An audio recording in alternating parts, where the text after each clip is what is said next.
Aloha guys, you're watching GRTV. So this is actually a part 2 of the whole idea of criminality.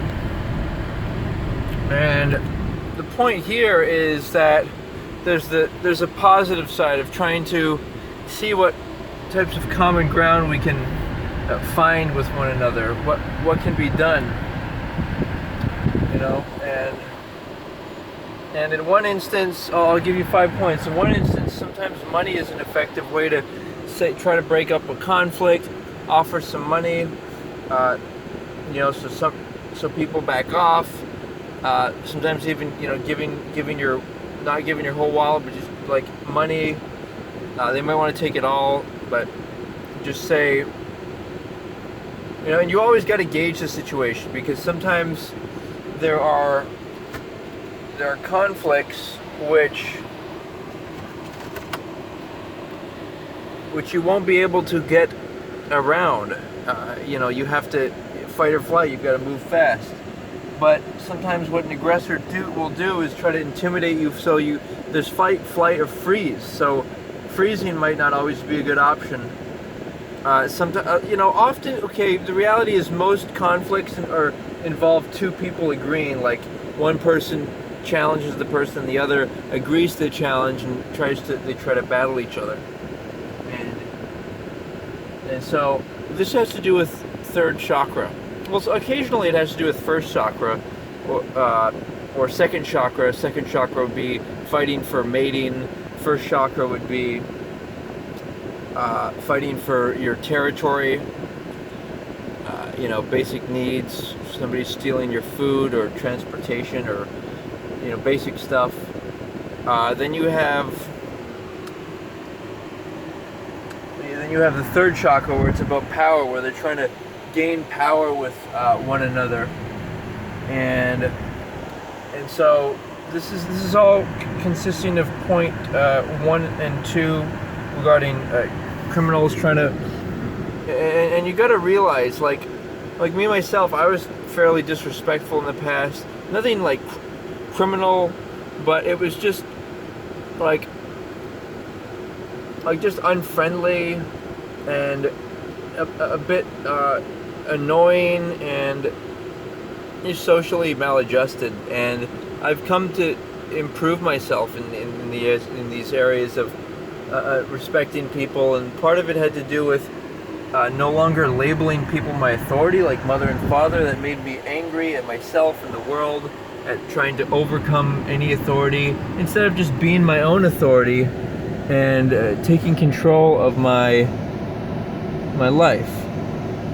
And so the big issue here, guys, is the idea that, this is points 1 and 2. So point 3 is the idea that maybe to realize that these criminals have a reason for what they're doing. Racists may have been prejudiced, had complications with other people, prejudices. People who, whoa, that guy actually skidded. He's in a bit of a rush. People who, that's a cool machine there. People who are prejudiced, right? The reason they are so is because they like I said, they may have experienced racism in the past towards them from certain people or actions, or may see it in the news and have a bias. But the news may be fake news, so be cautious, of course. But even stuff like people who are sexual molesters or perverts or rapists, like this, or pedophiles, like a lot of this stems from childhood, where they were abused and they have this bad mental program within them, and it activates, and it if they don't get psychological help for it, then, and some people I don't think can be cured, so they should either be like there is a registered sex offender, all that type of stuff. That's useful. There is other stuff out there regarding, people, you know.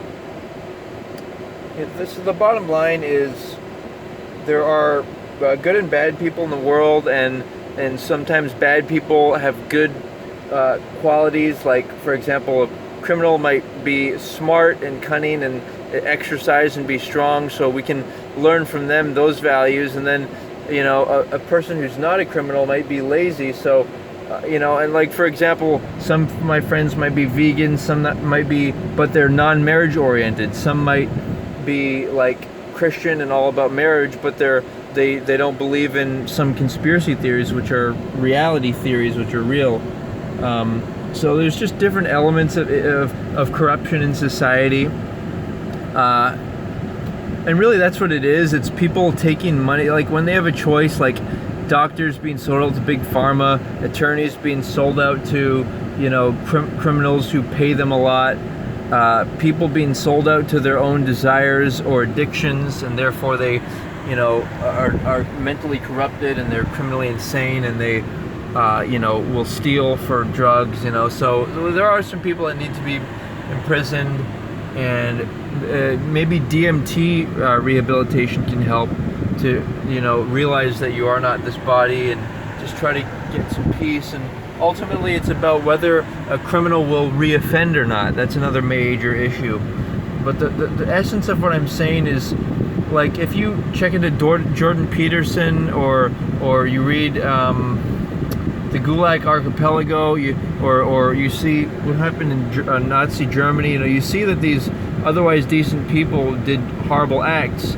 And so if you look into that, I'll include a link below, just all stuff worthwhile considering, of the darker aspect of the human experience, and how we can go into the light by being conscious of all these things, and that there are desires and drives that can consume us. There are the lower chakras, if you don't manage them, those can, even for the almost nicest people who aren't even trying to seduce people or anything, they may get into the wrong place, wrong situation, and they may either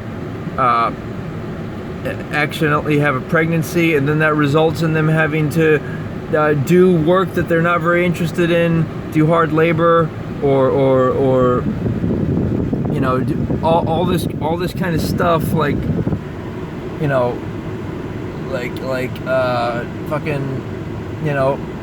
because they have this moral obligation to take care of these children. So it's a real, check this out, he's gonna force all this stuff backwards. That's cool.